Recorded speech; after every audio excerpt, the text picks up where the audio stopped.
Hindi class में आप सभी लोगों का स्वागत है। बच्चों, आज हम हिंदी विषय के अंतर्गत अलंकार पर आधारित बहुविकल्पी प्रश्न पढ़ेंगे। आपके चाहे बोर्ड की परीक्षाएं हों या आप प्रतियोगी परीक्षा की तैयारी कर रहे हों, अलंकार पर आधारित प्रश्न जरूर पूछे जाते हैं। तो आज की वीडियो में हम अलंकार पर आधारित जो बहुविकल्पी प्रश्न है, महत्वपूर्ण प्रश्न हैं, उनको आज हम पढ़ेंगे। तो बच्चों, वीडियो को आप आखिरी तक देखिएगा ताकि आपको अलंकार के प्रश्न अच्छे प्रकार से समझ में आ जाएं। और अगर आप इस तरह के और भी नए नए वीडियो देखना चाहते हैं तो आप चैनल को सब्सक्राइब जरूर कर लीजिएगा। आपके लिए लगातार ऐसे वीडियो बनते रहेंगे और आप तक पहुंचते रहेंगे। तो अब हम इस वीडियो को शुरू करते हैं, जिसमें अलंकार पे आप देखिए पहला प्रश्न है, वर्णों की आवृत्ति होती है। अब यहाँ पर बताया गया है वर्ण। वर्ण माने अक्षर। आपके जो अक्षर होते हैं इसी को वर्ण कहते हैं। तो वर्ण पर एक ऐसा अलंकार होता है जहाँ वर्णों की आवृत्ति होती है, अर्थात जो भी एक वर्ण होता है वो हर शब्द की शुरुआत में आता है। जैसे तरनी, तनुजा, तट, तमाल, तरुवर, बहुछाये। इसमें आपने देखा ता ता वर्ण की आवृत्ति हुई है। या दूसरा उदाहरण देखें, चारु चंद की चंचल किरणें खेल रही हैं जल थल में। यहाँ पे चा वर्ण की आवृत्ति है। या रघुपति राघव राजा राम, यहाँ पे रा वर्ण की आवृत्ति है। तो ये जहाँ भी वर्णों की आवृत्ति माने होता है बार बार आना। जहाँ पर कोई वर्ण किसी कविता या पंक्ति में बार बार आता है तो वहाँ पे कौन सा अलंकार होता है, ये प्रश्न यहाँ पर पूछा गया है। तो आप देखिए इसका उत्तर क्या होगा। इसका उत्तर होता है अनुप्रास। जहाँ पर वर्णों की आवृत्ति होती है वहाँ पर अनुप्रास अलंकार होता है। अब आगे अगला प्रश्न देखते हैं।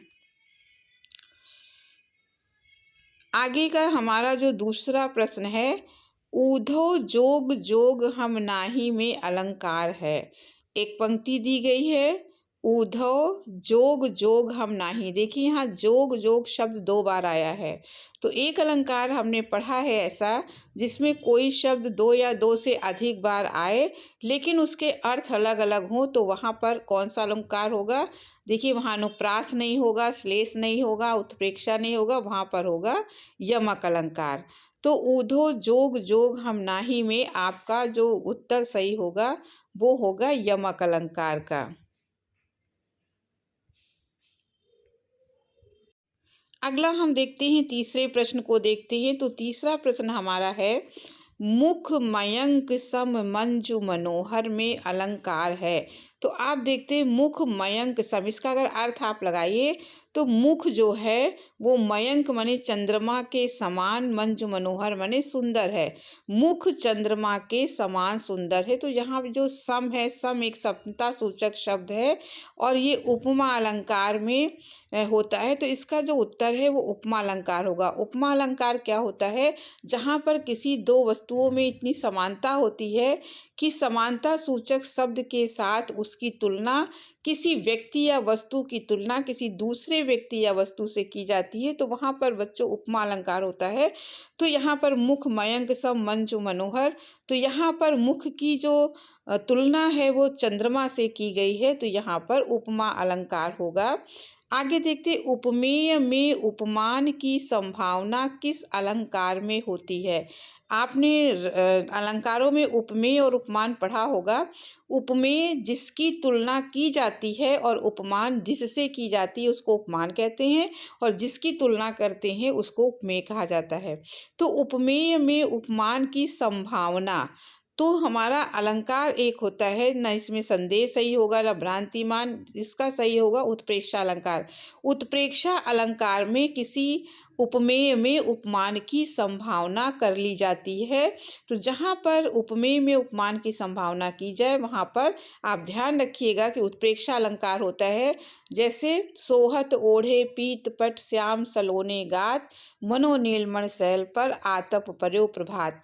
इसके जो चार शब्द हैं, मानो, जानो, मनु, मानो, जनहु, मनहु, इस तरह के जो शब्द आते हैं वो उत्प्रेक्षा अलंकार को बताते हैं। अब आगे हम देखते हैं।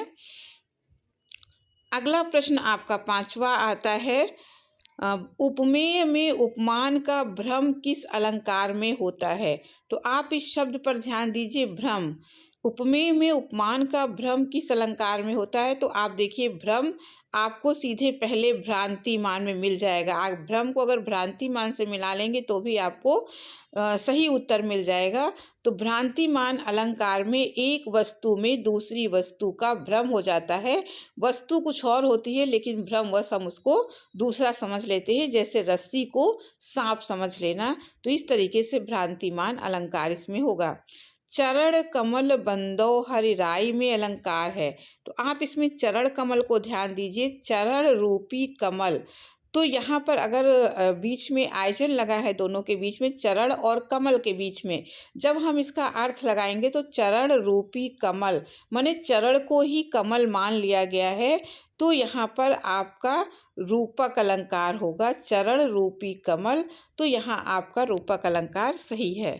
अब अगला देखते हैं, हरिपद कोमल कमल से। अब देखिए, यहाँ भी समानता सूचक शब्द है। जहाँ कहीं भी समानता सूचक शब्द आपको मिलेगा वहाँ आपका उपमा अलंकार होगा। इस बात को आप ध्यान दीजिएगा।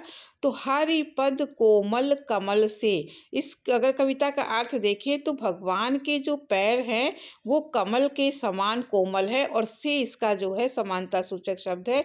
अतः यहाँ पर उपमा अलंकार सही होगा। अब आगे देखते हैं।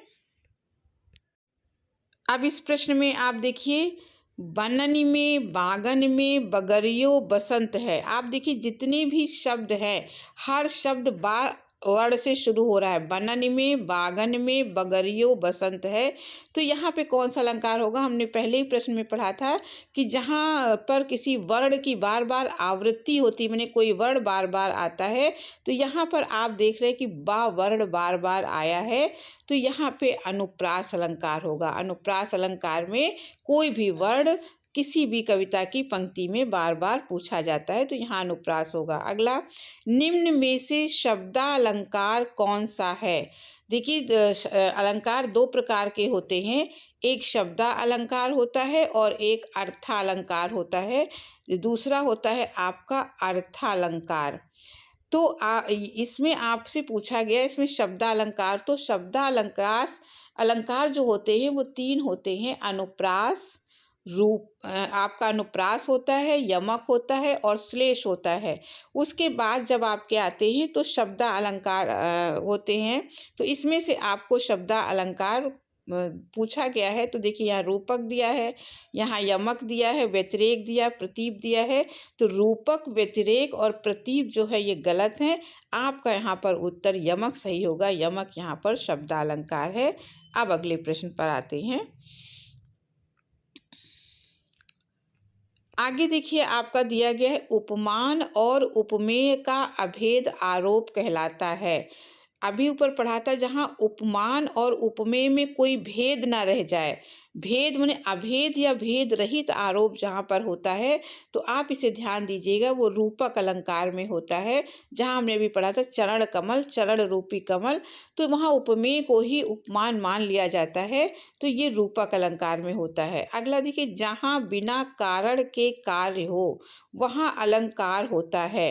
माने कारण ना हो फिर भी काम हो रहा है। जैसे बिनु पद चले सुने बिनु काना। बिनु पद चले, बिना पैर के चलता है और बिना कान के सुनता है, तो कारण नहीं है लेकिन वहाँ काम हो रहा है। तो जहाँ बिना कारण के काम होता है वहाँ पर आपका विभावना अलंकार होता है। विभावना अलंकार का मतलब होता है कि कारण नहीं है लेकिन फिर भी वहाँ पर कार्य हो रहा है। अब अगला देखते हैं। अगला हमारा जो 12 नंबर पे है उसको आप देखिए, पीपर पात सरिस मन डोला। यहाँ पे क्या कहा गया कि पीपर पात सरिस मन डोला।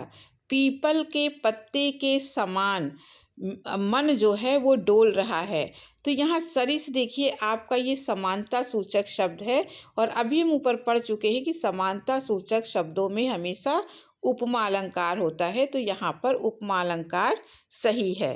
अब आगे अगला देखते हैं। पानी गए न उबरे मोती मानुष चून।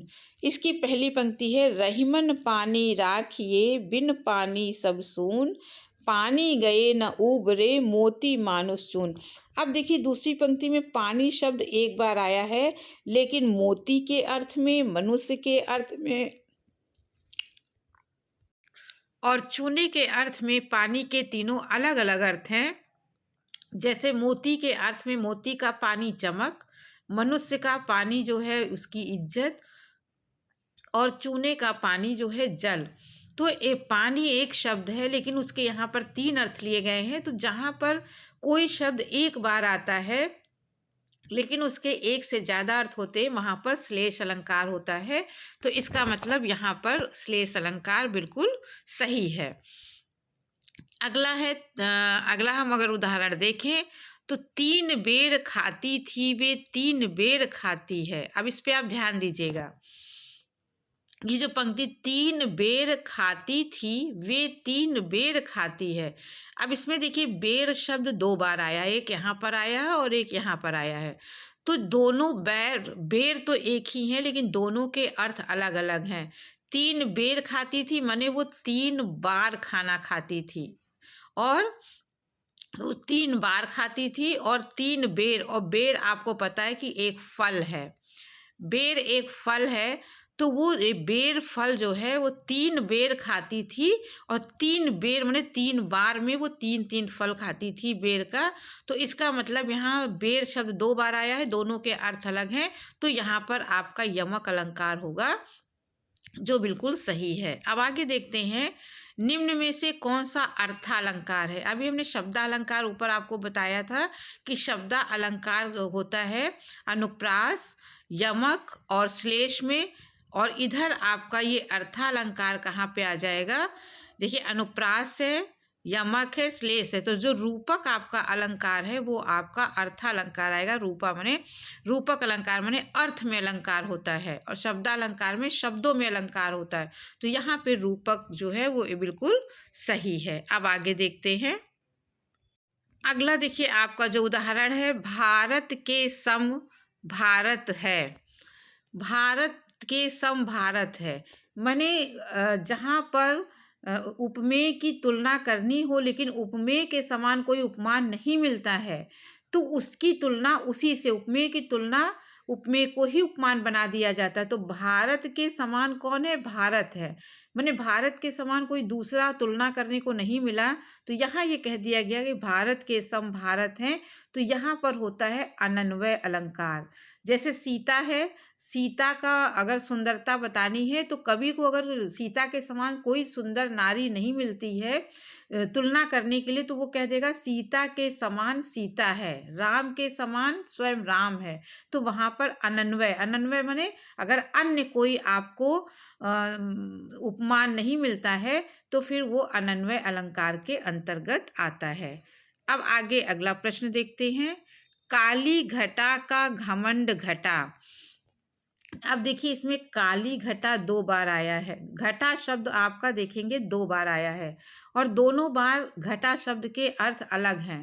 काली घटा माने पहली जो घटा है उसका आपका जो अर्थ है वो है बादल, काली घटा है माने बादल। और घमंड घटा, घटा माने होता है यहाँ पर घटना माने कम हो जाना। तो दोनों यहाँ पर घटा शब्द 2 बार आए हैं, दोनों के अर्थ अलग अलग है। तो यहाँ पर आपका हो जाएगा यमक अलंकार। यमक अलंकार वहीं पर होता है जहाँ कोई शब्द 2 बार आता है और उसके अर्थ भिन्न भिन्न होते हैं। तो यहाँ पर यमक अलंकार आपका बिल्कुल सही है। अब आगे देखते हैं, अब 18वां प्रश्न आपका आ गया। इसमें है, ज्यों ज्यों बूढ़े श्याम रंग त्यों त्यों उज्जल होए। अब आगे इसमें क्या कहा गया, ज्यों ज्यों बूढ़े श्याम रंग त्यों त्यों उज्जल होए। जैसे जैसे श्याम रंग माने होता काला रंग, जैसे जैसे काले रंग में चीज डूबती है त्यों त्यों उज्जवल होए, वैसे वो सफेद हो जाती है। अब देखिए यहाँ पर उल्टा है, कोई चीज़ अगर काले रंग में डुबोई जाएगी तो वो उज्ज्वल कैसे हो जाएगी, वो तो काली हो जाएगी। लेकिन यहाँ उल्टा हो रहा है कि कृष्ण का जो श्याम रंग है उसमें जैसे जैसे मनुष्य डूबता जाता है उसका मन वैसे वैसे उज्ज्वल माने निर्मल होता जाता है। तो यहाँ पर जो अर्थ है वो उल्टा अर्थ हो रहा है कि अगर श्याम रंग में डुबाया जाएगा तो उज्ज्वल नहीं होगा, काला होगा। तो यहाँ पर एक विरोधाभास है।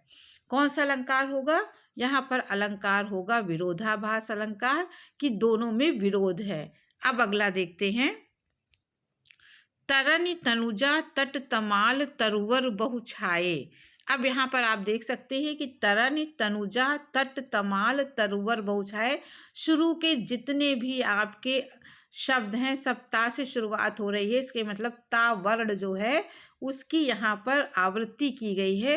तो जहाँ पर किसी वर्ण की आवृत्ति होती है वहाँ पर अनुप्रास अलंकार होता है। तो यहाँ पर आपका अनुप्रास अलंकार है।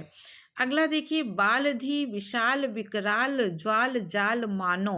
अब मानो शब्द पे ध्यान दीजिएगा। मानो मने हमने बताया था जनु जानो मनु मानो जनहु मनो। जहाँ ये शब्द कविता में आते हैं वहाँ पर आपका उत्प्रेक्षा अलंकार होता है। तो यहाँ पर उत्प्रेक्षा अलंकार है। आगे देखते हैं। जहाँ समानता के कारण उपमेय में उपमान का बोध हो वहाँ पर अलंकार होता है। जहाँ पर दो वस्तुओं में इतनी समानता हो जाए कि उपमेय में उपमान का बोध होने लगे वहाँ पर कौन सा अलंकार होता है? अभी बताया था उपमान और उपमेय में अभेद आरोप जहाँ होता है तो उपमेय में ही उपमान जान पड़े तो वहाँ पर आपका रूपक अलंकार होता है। अब आगे देखते हैं अगला प्रश्न। जब एक शब्द के अनेक अर्थ होते हैं, यह आपका अंतिम प्रश्न है। जब एक शब्द के अनेक अर्थ होते हैं तो वहाँ पर कौन सा अलंकार होता है? शब्द एक है और उसके अर्थ जो है वो अलग अलग हैं, अनेक हैं। तो ऐसा जहाँ पर होता है वहाँ पर श्लेष अलंकार होता है कि कोई शब्द एक ही बार आता है लेकिन उसके अर्थ अलग होते हैं। जो फिर आपने रहीमन पानी राखी वाला उदाहरण पढ़ा तो पानी शब्द के 3 अर्थ वहाँ निकले थे, तो वहाँ पर श्लेष अलंकार होता है। तो बच्चों, आपको ये वीडियो अच्छे से समझ में आ गया होगा। अलंकार पर इसी तरह के प्रश्न पूछे जाते हैं, तो आप एक बार इस तरह से अलंकार पढ़ लेंगे 2-3 बार तो आपको याद हो जाएगा। अब इस वीडियो को यहीं समाप्त करती हूँ। अगर वीडियो अच्छा लगा हो तो आप चैनल को सब्सक्राइब कीजिएगा, लाइक कीजिएगा, अधिक से अधिक शेयर कीजिएगा। अब अगले वीडियो में फिर किसी टॉपिक के साथ मिलेंगे, तब तक के लिए धन्यवाद।